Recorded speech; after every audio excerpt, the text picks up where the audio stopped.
Welcome back once again. आज हम आपके लिए फिर लेके आए हैं class 10th math CBSE sample paper का सेक्शन बी। जैसे प्रीवियस वीडियो में हम सेक्शन ए के 20 क्वेश्चन कंप्लीट कर चुके हैं, तो आज हम इसमें करने वाले हैं।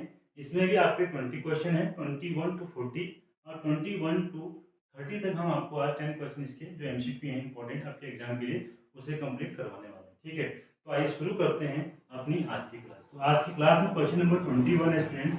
21 कहता है if the sum of two numbers is 1215 and their HCF is 81, then the possible number of pairs of such numbers are. देखिए आपको बताना है।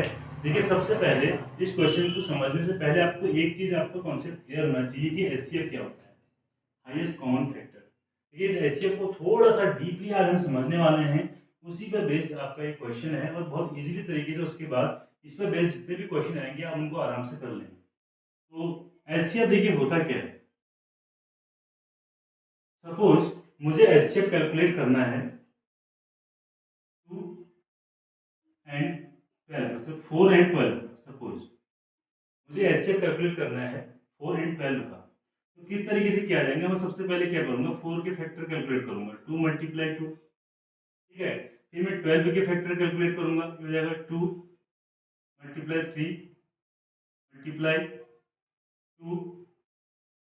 ठीक है, इस तरीके से मैंने इसके फैक्टर कैलकुलेट किया। अब देखिए यहाँ पर आपके कॉमन फैक्टर कौन कौन से हैं। ये 2 हमारे पास कॉमन फैक्टर है और ये 2 भी हमारे पास कॉमन फैक्टर है, तो 2 × 2 इक्वल टू आ जाएगा 4 हो जाएगा इनका एचसीएफ। अब आप कहेंगे कि इतना इजी क्वेश्चन मैं आपको क्यों बता रहा हूँ। देखिए जब आप इसको समझेंगे, इसके कॉन्सेप्ट को समझेंगे, तब आप इस तरीके के क्वेश्चन को कर पाएंगे। ये क्वेश्चन थोड़ा सा आपके हाई लेवल का क्वेश्चन है, थोड़ा अच्छे लेवल का क्वेश्चन है। उसको समझने के लिए आपको ये क्वेश्चन, ये कॉन्सेप्ट आपको समझना पड़ेगा। अब मैं यहाँ पर एक चीज लिख के आपको बता रहा हूँ, क्या मैं 4 को ये लिख सकता हूँ कि HCF × 1। क्या मैं इस 4 को लिख सकता हूँ कि HCF × 1। देखो HCF कितना है 4 एंड मल्टीप्लाई बाय 1। अगर 4 को मल्टीप्लाई करेंगे 1 से तो 4 की वैल्यू आ जाएगी। और 12 को अगर मैं लिख दूं HCF × 3, यहाँ पर हमारे पास HCF कितना है 4 और को 3 से मल्टीप्लाई करेंगे तो हमारे पास आ जाएगा 12। ठीक है, तो इस तरीके से आप देखेंगे कि ये जो नंबर आपके पास रिमेनिंग होंगे 1 and 3। देखो ये यहाँ पर बहुत इंपॉर्टेंट बात है, जो 1 and 3 जो है हमारे पास पेयर बच रहा है, ये पेयर स्टूडेंट कैसा है, ये को प्राइम है। ये को प्राइम नंबर का पेयर आता है और को प्राइम नंबर्स ऐसे होते हैं जिनमें आपके पास कॉमन केवल 1 मिलेगा, उसके अलावा और कोई दूसरा भी नंबर आपको कॉमन नहीं मिलेगा। ठीक है, समझ में आ रहा होगा। 1 and 3 जो नंबर आपको यहाँ पर मिलेगा वो नंबर आपको क्या मिलेगा, को प्राइम मिलेगा। ठीक है, एक चीज तो ये चीज समझनी है आपको।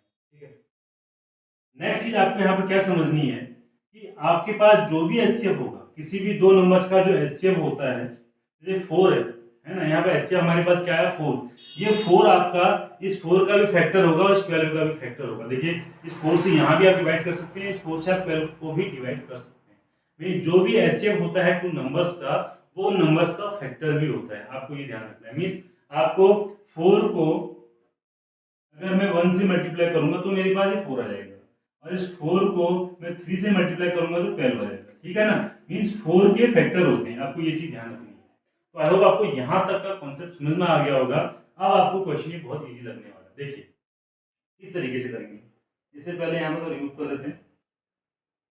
तो यहाँ पे आपके सामने दिया क्या है स्टूडेंट, देखिए गौर से देखिएगा, बहुत अच्छे से इस क्वेश्चन को हम करेंगे। अब यहाँ पे आपके सामने दिया है कि if the sum of two numbers is 1215 and HCF their is 81। आपको HCF गिवन है, HCF इज इक्वल टू 81 और जो टू नंबर का सम है वो इतना है बच्चों।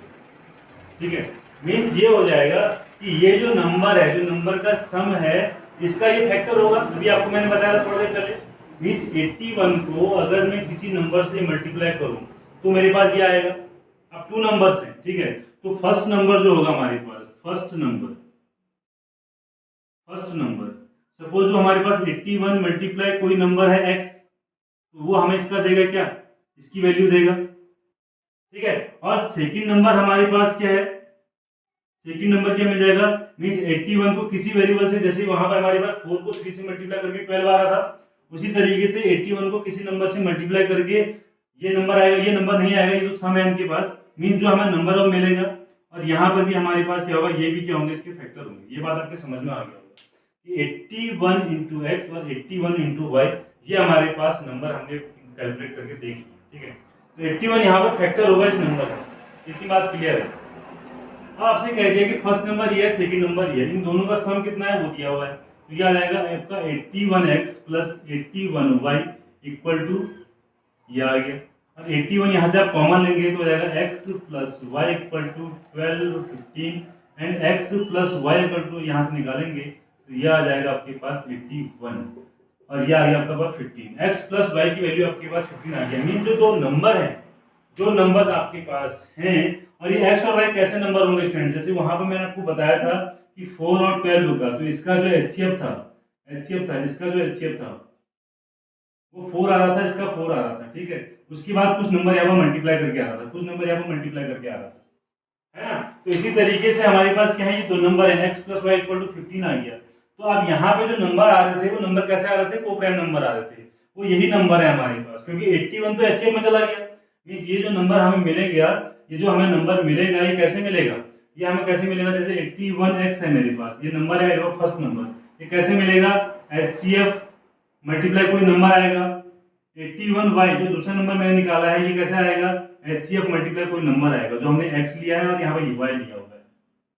अब आया होगा आपके समझ में क्लियरली कि जब HCF क्या है 81, इस 81 मल्टीप्लाई कोई नंबर x जो हमने लिया हुआ है, और 81 मल्टीप्लाई कोई नंबर वो हमें मिलेगा 81y, ये नंबर हमारे इस तरीके से मिल जाएंगे।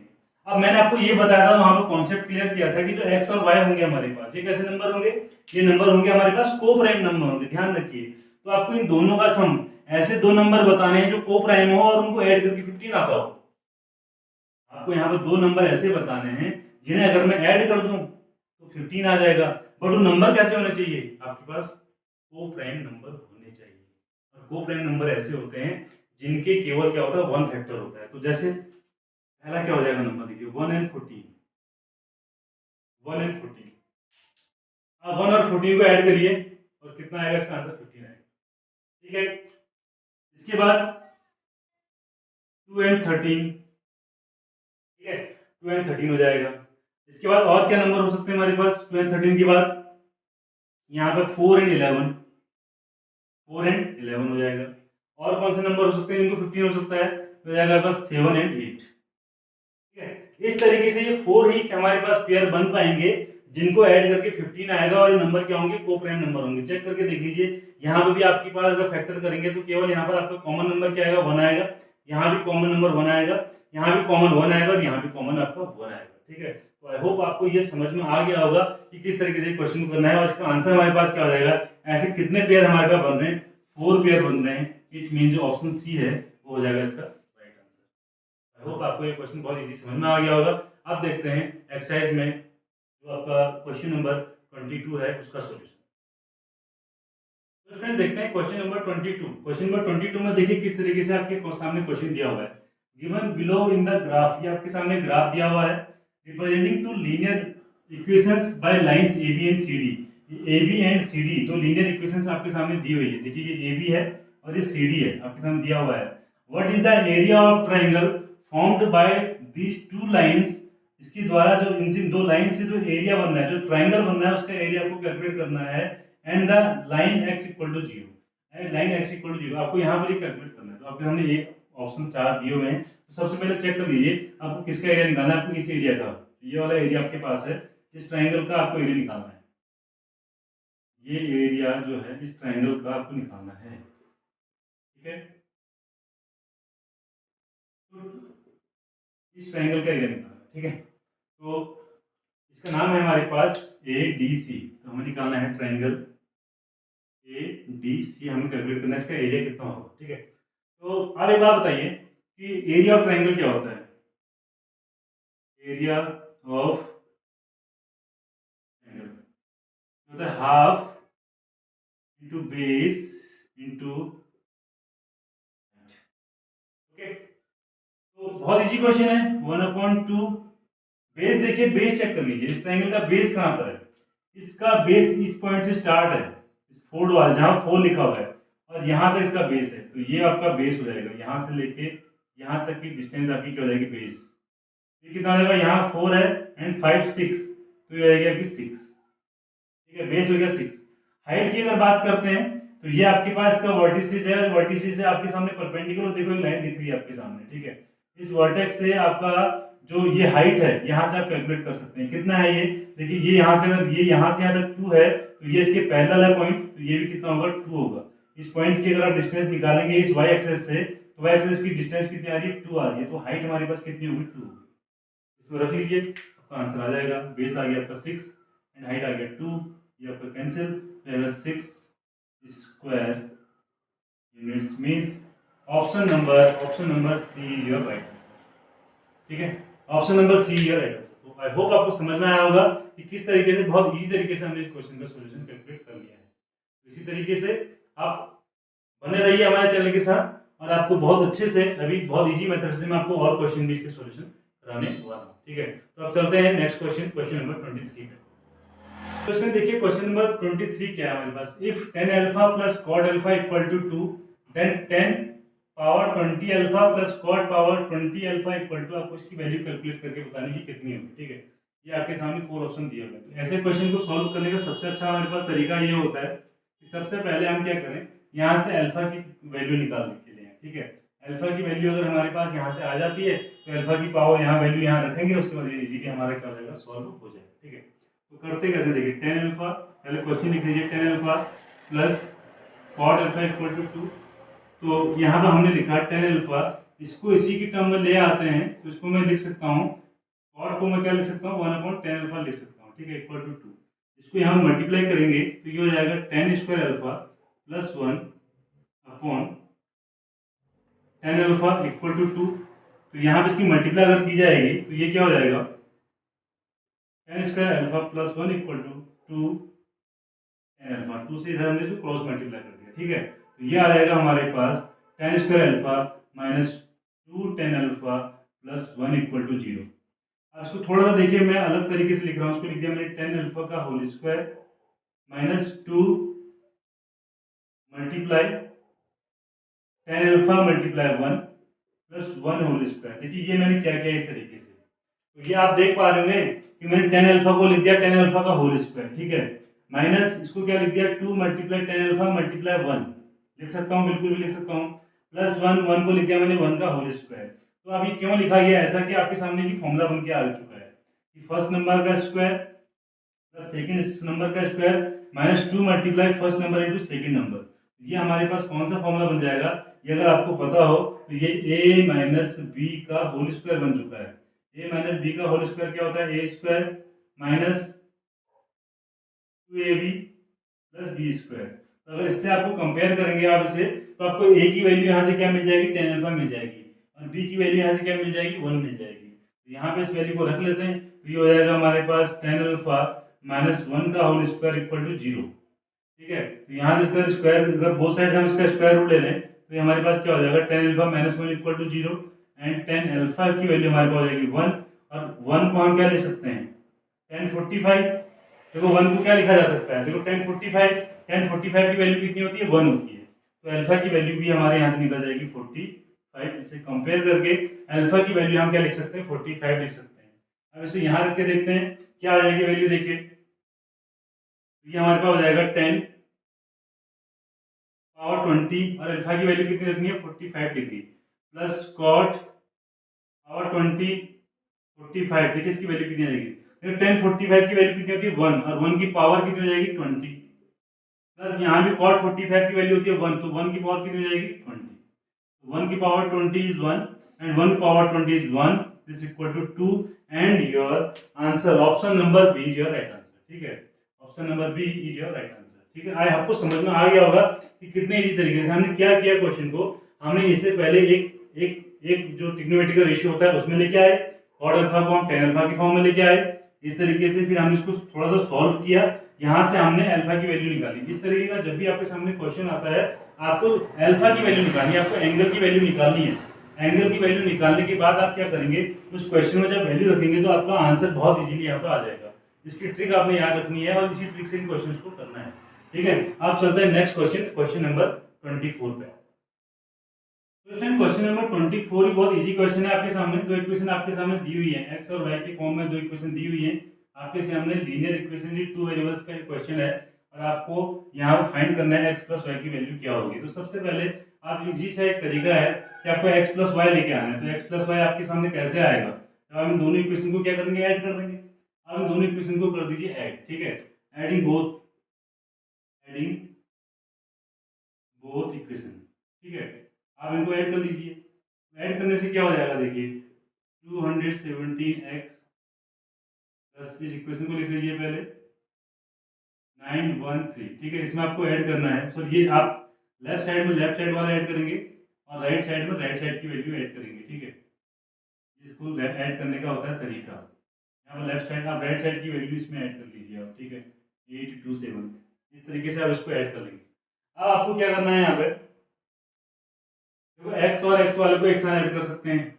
217x प्लस क्या हो जाएगा 137x, ठीक है, इनको आप एक साथ ऐड कर लिख लीजिए। y वेरिएबल वाले को एक साथ लिख लीजिए 131y प्लस 217y, है ना, इस तरीके से लिख सकते हैं। और इन दोनों को आप अगर ऐड कर देंगे तो ऐड करके हमारे पास क्या वैल्यू आ जाएगी 1740, ठीक है, ये आपको ऐड करके आ गया। अब इन दोनों को आप अगर ऐड करते हैं तो आपके सामने क्या वैल्यू आएगी, देखिए 843x प्लस ये भी आपका सेम वैल्यू आ जाएगी इस तरीके से।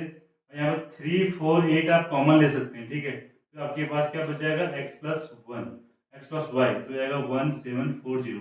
आपको x प्लस वाई की वैल्यू कैलकुलेट करनी है तो इसको आप इसके अपॉन में ले आइए, तो x plus y equal to हो जाएगा 1750 अपॉन 348, इसको डिवाइड करेंगे तो वैल्यू आ जाएगी 5, ठीक है। तो option A is your right answer. समझ में आ गया होगा, बहुत इजी क्वेश्चन था। तो दोनों इक्वेशंस को ऐड करना है। दोनों इक्वेशन को ऐड करने के बाद आप देख रहे हैं कि एक्स का कोफिशिएंट और वाई का कोफिशिएंट भी हमारा सेम आ गया, उसको आपने कॉमन लिया और वहां से इजीली आपने एक्स प्लस वाई की वैल्यू कैलकुलेट कर ली है। आई होप आपको क्वेश्चन नंबर 24 ही बहुत इजीली समझ में आ गया होगा।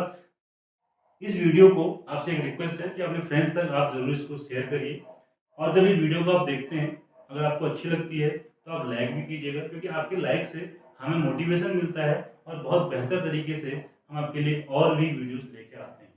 तो लाइक करना ना भूलिए और अपने फ्रेंड्स तक इसको आप जरूर शेयर कीजिएगा, ठीक है। चलते हैं नेक्स्ट क्वेश्चन पे, क्वेश्चन नंबर 24 पे।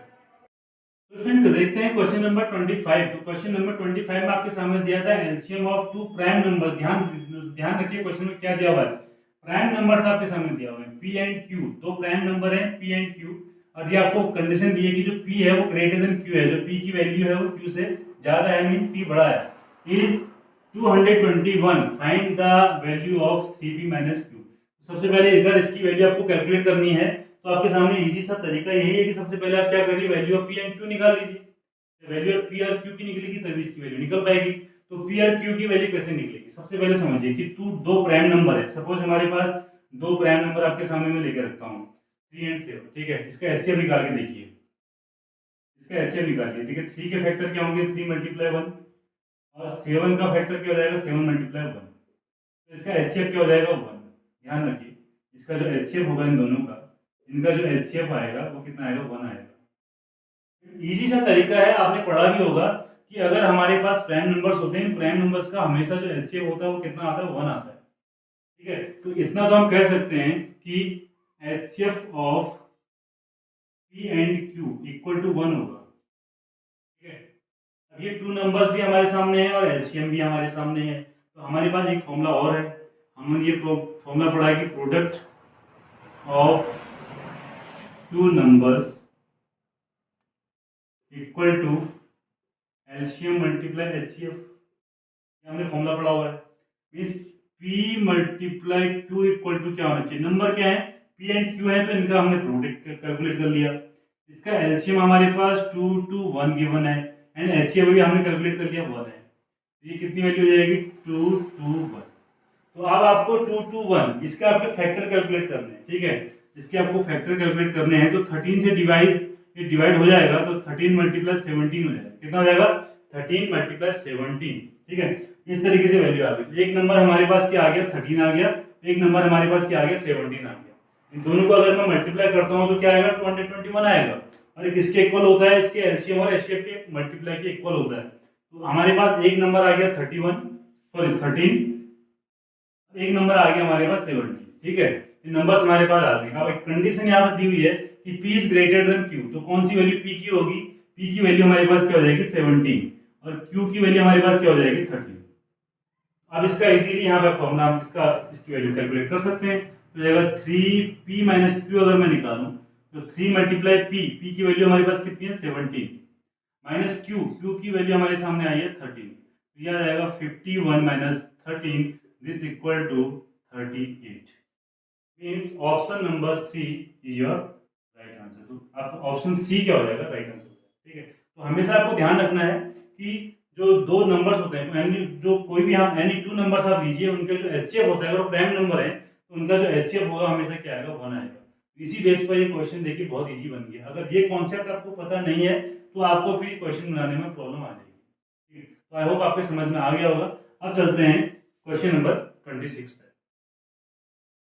तो स्टूडेंट देख लेते हैं क्वेश्चन नंबर 26। बहुत अच्छा क्वेश्चन है, प्रोबेबिलिटी से आपका क्वेश्चन दिया हुआ है कि a card is drawn from a well shuffled deck of cards, what is the probability that the card drawn is neither a king nor a queen। ठीक है, आपके सामने क्वेश्चन है, क्वेश्चन को ध्यान से समझिए किस तरीके से। बहुत इंटरेस्टिंग क्वेश्चन है कि आपके पास एक कार्ड्स की आपके पास गड्डी है, आपको क्या करना है, उसमें से आपको वहां से कुछ कार्ड्स निकालने हैं। ठीक है, और कार्ड आपको जो निकालना है, कार्ड आपको निकालना है, तो आपको बताने की प्रोबेबिलिटी क्या होगी कि ना आपके पास किंग वाला कार्ड है ना आपके पास क्वीन वाला कार्ड है। ठीक है, बहुत अच्छा क्वेश्चन है। तो इसके लिए सबसे अच्छा, देखो आपसे पूछा है कि neither a king nor a queen, तो सबसे अच्छा हमारे लिए तरीका ये है कि हम पहले प्रोबेबिलिटी वो निकालें कि जहां पर हमें बता सकते हैं कि जो हम कार्ड निकालेंगे वो या तो किंग हो या क्वीन हो।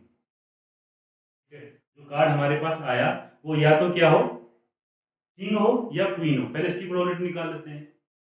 इसके ना होने की, neither a king nor a queen अगर होगा तो आपने ये नियम पढ़ा होगा, रूल पढ़ा होगा कि उसको हम क्या करते हैं, 1 से माइनस कर देते हैं। मीन्स मैं आपसे कह रहा हूं कि जो प्रोबेबिलिटी है किंग और गेटिंग गेटिंग किंग और क्वीन, ठीक है, या इसको आप लिए अगर हमने जो कैलकुलेट निकाला वो जो निकाला है पहले उसको ले लीजिए। प्रोबेबिलिटी है neither a king nor a queen, इसकी प्रोबेबिलिटी आपको निकालनी है। तो इसी से हमारा फॉर्मूला है, आप 1 माइनस निकाल लीजिए प्रोबेबिलिटी इसकी गेटिंग किंग और क्वीन। ये हमारे इजी तरीका पड़ता है बच्चों, बहुत इजी तरीका पड़ता है कि आप कैलकुलेट करके देख लीजिए कि आपको कितने तरीके से पहले बता दीजिए प्रोबेबिलिटी होगी कि आपके पास जो कार्ड आ रहा है वो या तो किंग हो या क्वीन हो। फिर आप उसको 1 में से माइनस कर लीजिए तो आपके पास वो वैल्यू निकल जाएगी कि आपके पास ना तो किंग आ रहा है ना ही क्वीन आ रहा है। देखो ये तरीका है, इजी तरीका है। तो आप सबसे पहले निकालेंगे प्रोबेबिलिटी गेटिंग किंग और क्वीन। अगर आपको कार्ड्स के बारे में अगर पता हो तो कार्ड्स के बारे में आपको पता है कि आपके पास क्या होते हैं, 4 टाइप्स के कार्ड होते हैं। ठीक है, और ईच में जो हमारे पास जो कार्ड्स के नंबर होते हैं वो 13 होती है। तो 13 मल्टीप्लाई 4 52 हमारे पास टोटल कार्ड्स होते हैं। ठीक है, और उस कार्ड्स में आपके पास जो 4 टाइप्स है उसमें 4 टाइप्स के किंग होते हैं और 4 टाइप्स के क्वीन होते हैं। ठीक है, तो आपके पास टोटल नंबर ऑफ किंग कितने हो गए 4, and total number of queen कितने हो गए 4। तो आप total number of king and queen अगर निकालेंगे तो आपके पास कितना आएगा 8 आ जाएगा। ठीक है, तो total number of cards king plus total number of cards of queen, तो आपके पास कितने नंबर आ जाएंगे 8 आ जाएंगे। ठीक है, 8 आने के बाद तो 8 का आप प्रोबेबिलिटी आपको निकालनी है। आपको टोटल नंबर ऑफ कार्ड्स कितने हैं 52, उसमें से हमारे पास किंग और क्वीन के कितने 8/52 हो जाएगा। ठीक है, इस तरीके से आपको निकालना है कि टोटल नंबर ऑफ कार्ड्स, और यहाँ आपको ऊपर न्यूमरेटर में क्या लिखना है, आपको यहाँ पर ये वैल्यू लिखनी है कि आपके पास जो total number of king plus total number of queen आपके पास जो कार्ड्स होते हैं, तो 4 होते हैं नंबर्स ऑफ कार्ड हमारे किंग के और 4 होते हैं नंबर ऑफ कार्ड्स हमारे पास क्वीन के। तो 4 + 4 हमारे पास क्या हो जाएगा 8 हो जाएगा। इसको आप इजी कर लीजिए थोड़ा सा, 2/13 हो जाएगा। तो ये हमारे पास प्रोबेबिलिटी कौन सी आई है, ये प्रोबेबिलिटी तब आई जब आप कार्ड्स में से उस डेक में से आप क्या कर रहे हैं, आप जब उस कार्ड को ड्रॉन कर रहे हैं तो आपके पास जो आ रहा है वो आपके पास या तो किंग आ रहा है या क्वीन आ रहा है, ये उसकी प्रोबेबिलिटी है।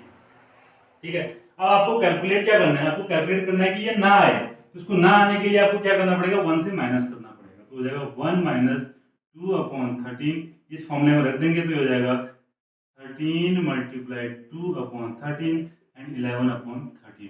ये आपका हो जाएगा right answer, means option number A.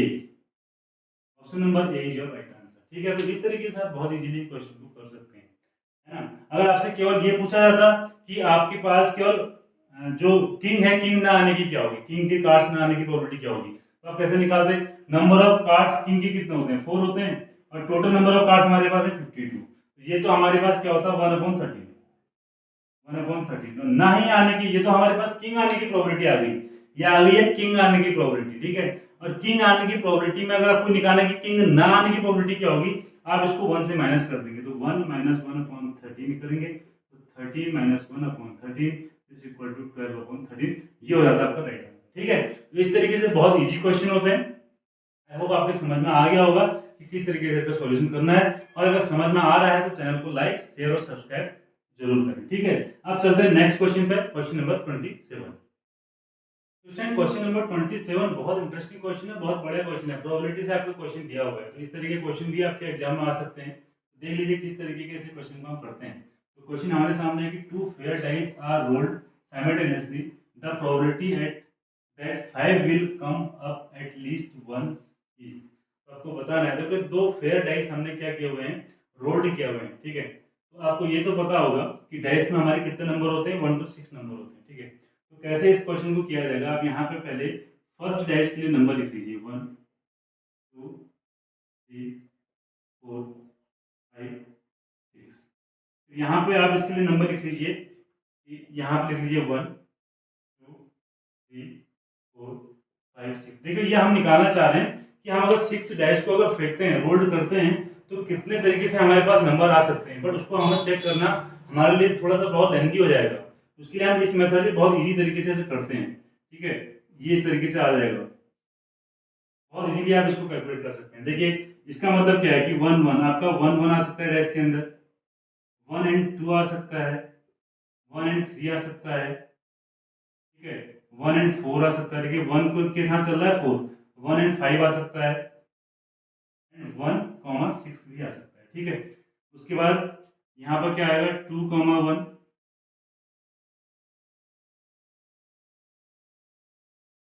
2, 1, यहाँ पर आ जाएगा 2, 2 आएगा 2, 3 2, 4 2, 5। देखिए इस नंबर को लेके चल रहा हूँ, इस नंबर के साथ हम मैच कर रहे हैं। ठीक है, 2, 6 मीन्स ये इसका कहने का मतलब ये है कि आपका फर्स्ट टाइम में हो सकता है 2 आ जाए और सेकेंड वाले टाइम में 1 आ जाए।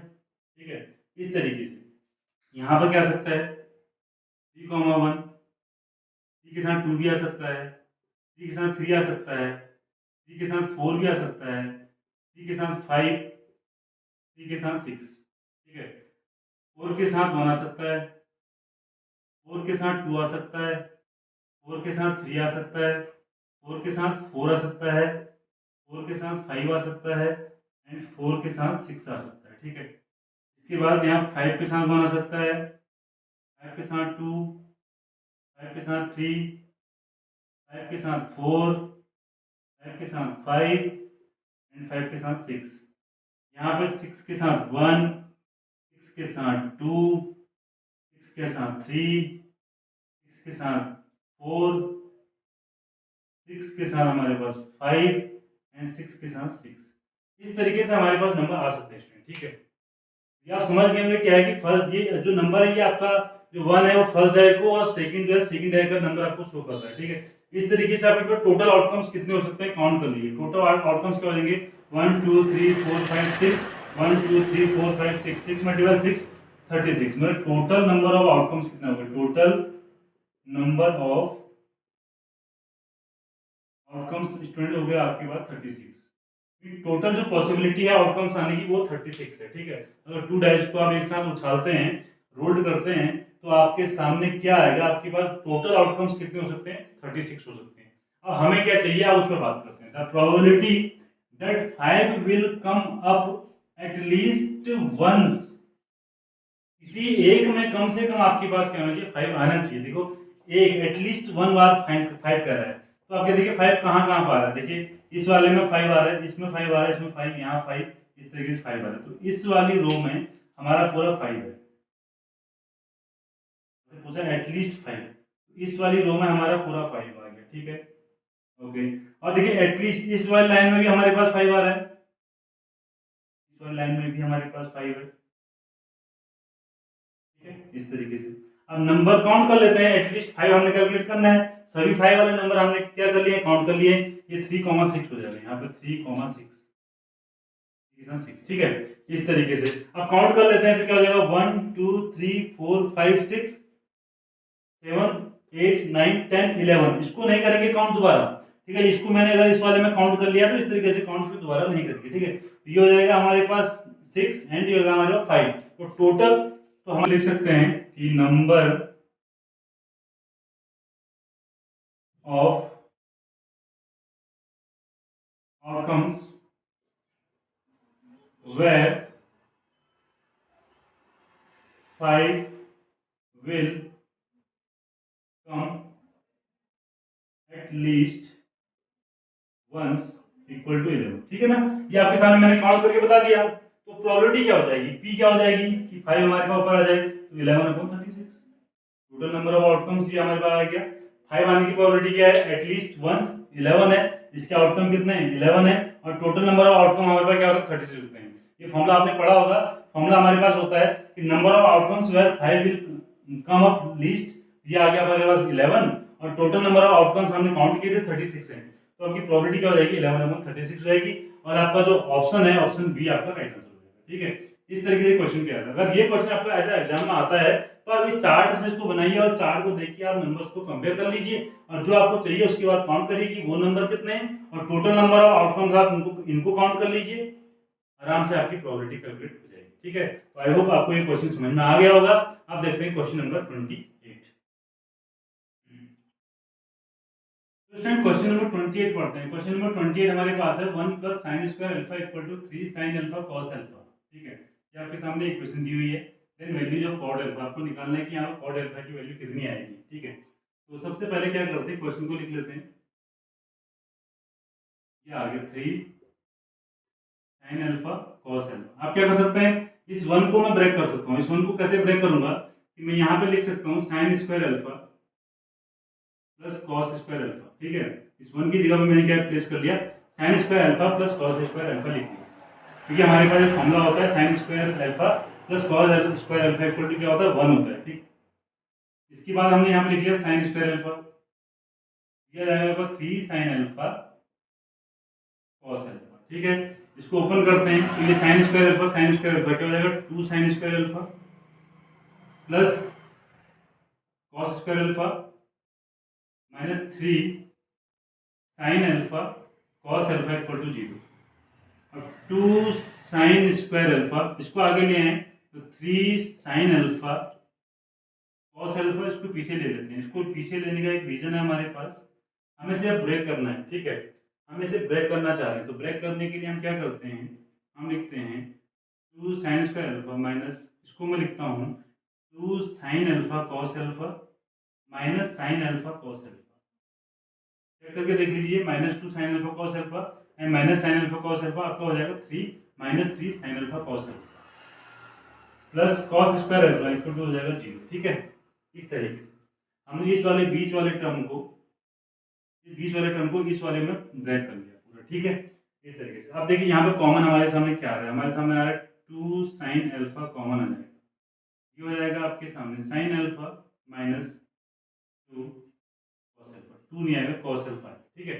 अब यहाँ से माइनस कॉमन ले लेते हैं और आएगा cos alpha, minus cos alpha common लेंगे, ये आ जाएगा हमारे पास sin alpha minus cos alpha equal to 0। इस तरीके से हमारे पास, अब हमारे पास यहाँ क्या कॉमन आ जाएगा, हमारे पास कॉमन आएगा sin alpha minus cos alpha, ये हमारे पास बाहर यहाँ क्या रह जाएगा 2 sin alpha minus cos alpha equal to 0, ठीक है।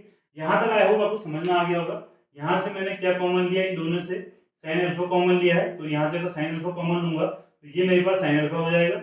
यहाँ से साइन अल्फा अगर कॉमन लूंगा तो कॉस अल्फा हो जाएगा। ठीक है, टू भी मैंने बाहर कॉमन लिया हुआ है इन दोनों से। उसके बाद मैंने कॉस अल्फा कॉमन लिया हुआ है, यहाँ से कॉस अल्फा अगर कॉमन लूंगा तो ये साइन अल्फा रहेगा मेरे पास, और ये माइनस भी कॉमन लिया है तो ये प्लस का साइन माइनस हो जाएगा। ठीक है, और यहाँ से कॉस अल्फा कॉमन लिया तो ये कॉस अल्फा हो जाएगा। अब यहाँ से ये ये ये इन दोनों में फिर कॉमन आ गया, sign alpha minus cos alpha, तो इसे फिर मैंने कॉमन ले लिया, तो हमारे पास क्या रहेगा, two sine alpha minus cos alpha is equal to zero. तो पहले अगर इसको जीरो करना है तो पहले ये जीरो होगा, देन इसको जीरो करके देखेंगे। इसको अगर जीरो करके देखते हैं तो क्या हो जाएगा, sine alpha minus cos alpha equal to अगर जीरो हो जाएगा तो ये हो जाएगा sine alpha equal to cos alpha. ठीक है, अब क्या करते हैं, बोथ साइड क्या करते हैं, साइन अल्फा से गुणा कर देते हैं, डिवाइड कर देते हैं। ये हमारे पास हो जाएगा साइन अल्फा, डिवाइड कर लीजिए, यहाँ भी क्या हो जाएगा साइन अल्फा।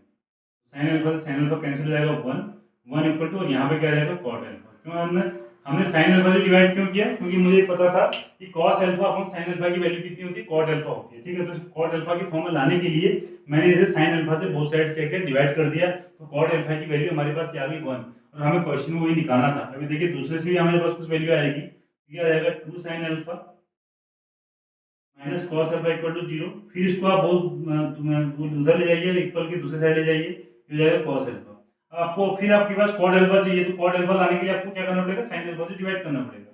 तो साइन अल्फा से अगर मैं डिवाइड कर दूंगा, ये डिवाइड कर दिया मैंने, ये कैंसिल हो जाएगा, और ये हो जाएगा two equal to cot alpha, क्योंकि मेरे पास फिर cos alpha upon sine alpha क्या बन जाएगा, कॉट अल्फा बन जाएगा। तो कॉट अल्फा की दो वैल्यू आ गई है, वन एंड टू, तो ऑप्शन सी आपका हो जाएगा राइट आंसर। ठीक है, इस तरीके से आपको थोड़ा सा कभी कभी ऐसे क्वेश्चंस में थोड़ा सा ये ब्रेक करके इस तरीके का थोड़ा दिमाग लगाना पड़ता है। तो आप बार बार जब इन क्वेश्चन को करेंगे, तो इस तरीके क्वेश्चन करेंगे तो आपको हैबिट हो जाएगी। ठीक है, कि कहाँ पर किस तरीके से ब्रेक किया जाता है, और आप इजीली इस क्वेश्चन को क्या कर लेंगे, सॉल्व कर लेंगे। तो आई होप आपको ये मेथड अच्छी लगी होगी।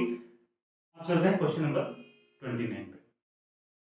क्वेश्चन नंबर 29 पढ़ते हैं। क्वेश्चन नंबर 29 है, the vertices of a parallelogram in order are A B C D, then x y की वैल्यू आपको कैलकुलेट करनी है। ठीक है, ये आपके सामने पैरेललोग्राम मैंने बना के रखा हुआ है, A B C D, coordinate geometry से आपका क्वेश्चन है। तो ये किस तरीके से क्वेश्चन को आपको करना है, तो ए बी सी डी आपके सामने ये पैरेललोग्राम बना हुआ है, और ये इसके कोऑर्डिनेट आपको दिए हुए हैं, आपको एक्स और वाई कैलकुलेट करना है। ठीक है, तो बहुत इजी क्वेश्चन है। देखिए, आपको अगर एक प्रॉपर्टी याद हो कि जो पैरेललोग्राम हमारे पास होता है, इसके जो डायगोनल होते हैं, मींस ये डायगोनल डायगोनल क्या है, ए सी एंड बी डी, ये क्या करते हैं, इंटरसेक्ट, जहां पे इंटरसेक्ट करते हैं क्या करते हैं, बाइसेक्ट ईच अदर करते हैं। ठीक है, तो जहां पे इंटरसेक्ट हो रहे हैं, इस पॉइंट पे इंटरसेक्ट हो रहे हैं, जैसे हमने ओ नाम दिया हुआ है, इसे ओ दिया हुआ है मैंने नाम, ओ पॉइंट पे जो ये बाइसेक्टर है, ये क्या करते हैं, बाइसेक्ट ईच अदर करते हैं। जो डायगोनल है ये बाइसेक्ट ईच अदर करते हैं, मींस आपका ओ A and O C equal होता है, O equal to O C होता है, O D equal to O B होता है। ये प्रॉपर्टी आपको याद होनी चाहिए, तो इसी प्रॉपर्टी का को अप्लाई करके हमने इसका सॉल्यूशन कैलकुलेट करना है। ठीक है, तो आप बताइए, अगर अगर ओ ए और सी का मिड पॉइंट है, अगर ए सी का मिड पॉइंट ओ है, तो ओ के कोऑर्डिनेट कैसे निकलते हैं, coordinate O, coordinate of O, ठीक है, when O is mid point of A C. A C के अगर होंगे तो कैसे इसके कोऑर्डिनेट निकलेंगे, देखिए आपके सामने सीधा फॉर्मूला होता है x one plus x two upon two, और y की वैल्यू हम कैसे निकालते हैं, y1 plus y2 upon two, ये फॉर्मूला आपने पढ़ा होगा। ठीक है, इस फॉर्मूले से हम इसकी क्या निकालते हैं, कोऑर्डिनेट निकाल सकते हैं बीच की। तो देखिए क्या निकलेगा, x1 प्लस x2, देखिए अगर इसको x1 लेके चलते हैं, x1 plus x2 1 plus x upon two, y1 plus y2 2 plus 6 upon two, ये हमारे पास आ जाएगा simply 1 plus x upon two, ये आएगा 6 प्लस टू 8, 8 अपॉन टू हो जाएगा 4, क्या आएंगे कोऑर्डिनेट। ठीक है, अब इस O की कोऑर्डिनेट फिर निकाल लेते हैं, क्योंकि ये इस BD का भी बाइसेक्टर है, मीन मिड पॉइंट है, BD का भी मिड पॉइंट वो है, तो O की कोऑर्डिनेट इससे भी निकाल सकते हैं, तो निकाल लेते हैं। तो कोऑर्डिनेट ऑफ O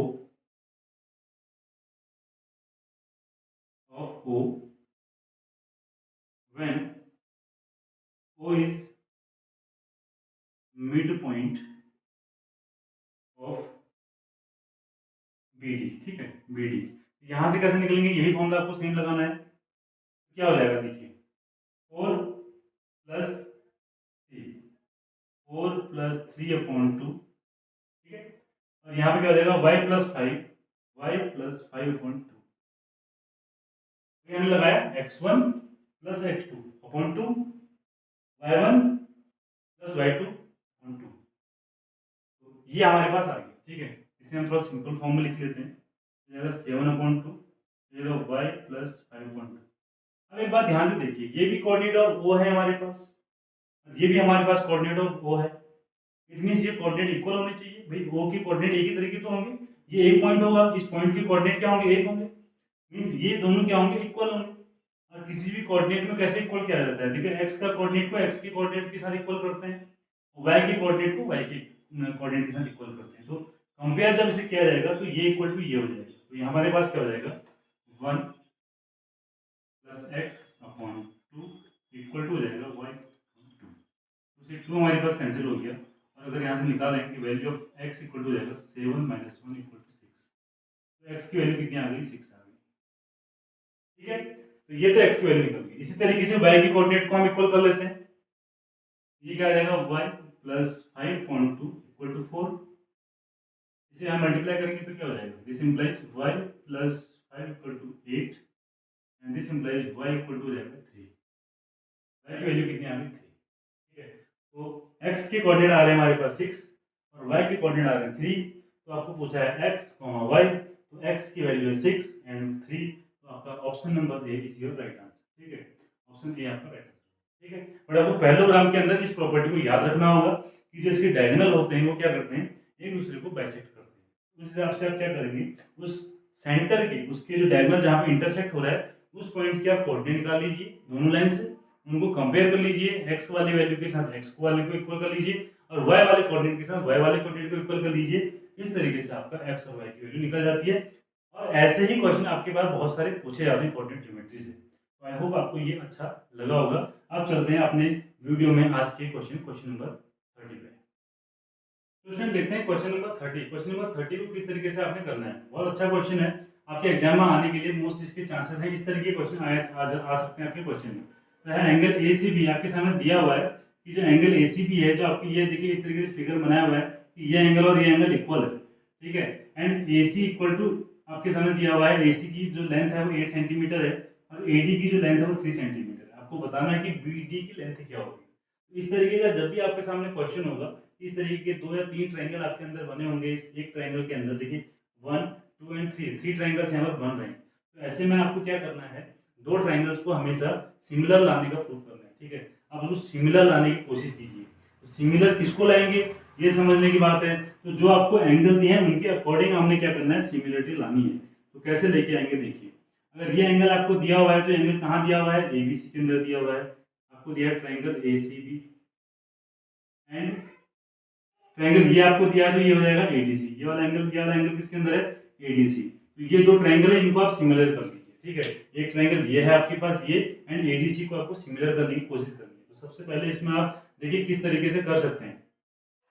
तो यहाँ पे हमें क्या गिवन है, देखो सबसे पहले तो ये हमें एंगल यहाँ पे गिवन है कि एंगल जो एसीबी है, एसीबी मींस एसीबी, ये वाला एंगल आपके सामने गिवन दिया हुआ है सीडीए, सीडीए ये आपको दिया हुआ है, ठीक है। उसके बाद आप देख रहे होंगे कि यहाँ पे जो एंगल ये वाला एंगल है, ये वाला एंगल ये इस वाले ट्रायंगल एबीसी में और एडीसी में दोनों में कॉमन है। तो हम यहाँ पे लिख सकते हैं angle A equal to angle A, ये आपका क्या है, कॉमन, ठीक है। तो बाय ए हमने प्रूव कर दिया है कि जो ट्रायंगल एसीबी है वो सिमिलर है ट्रायंगल एडीसी, ठीक है।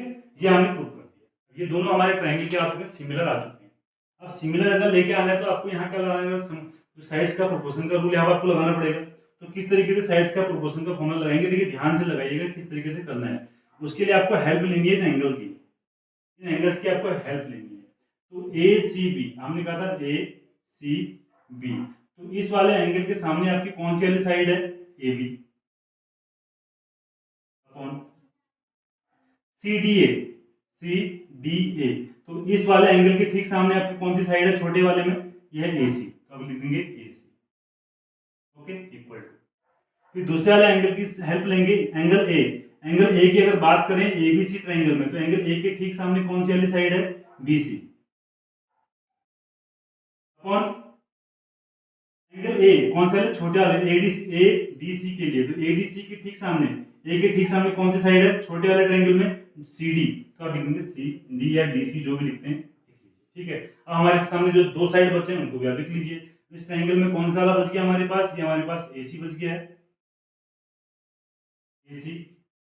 अपॉन इस वाले ट्रायंगल में हमारे पास कौन सा बच गया, AD बच गया, ठीक है। तो छोटे वाले ट्रायंगल में AD आ गया। इस तरीके से आपको रेशियो लिखना है। अब देखिए AB की वैल्यू आपके सामने क्या है, AB, तो AB को हम क्या लिख सकते हैं, हम 3 प्लस DB लिख सकते हैं, 3 प्लस BD लिख सकते हैं, ठीक है। एंड AC की वैल्यू आपके सामने 8 है, ठीक है। अब BC अपॉन CD आपके सामने कुछ भी नहीं दिया है, तो इस वैल्यू को लिख के कोई भी फायदा नहीं है। आप इस वाली वैल्यू को लिखिए, AC अपॉन AD, AC की वैल्यू आपके सामने कितनी है, AC 8 अपॉन AD की वैल्यू कितनी है 3। अब इसको सॉल्व करते हैं, देखिए किस तरीके से आंसर निकलेगा। ये हो जाएगा आपको 3 से मल्टीप्लाई करेंगे तो 9 प्लस 3BD इक्वल टू, ये हो जाएगा 8 multiply 8 is 64। 3BD is equal to 64 minus 9 is equal to हो जाएगा आपके पास 55, ठीक है, 55। और BD की वैल्यू आपके सामने कितनी आ जाएगी, 55/3। इस तरीके से हमने इसका सॉल्यूशन निकाल लिया और ऑप्शन नंबर सी आपका जो है राइट आंसर हो गया, ठीक है।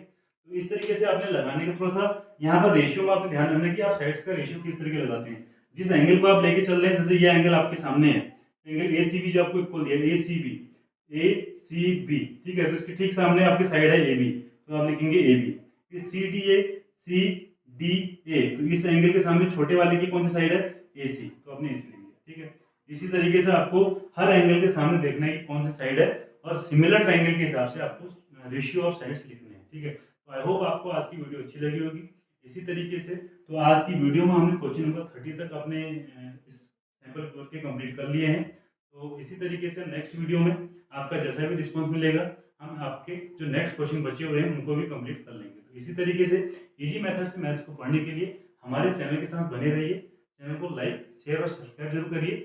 बेल आइकन को प्रेस कर लीजिए ताकि हर नई वीडियो का नोटिफिकेशन आप तक सबसे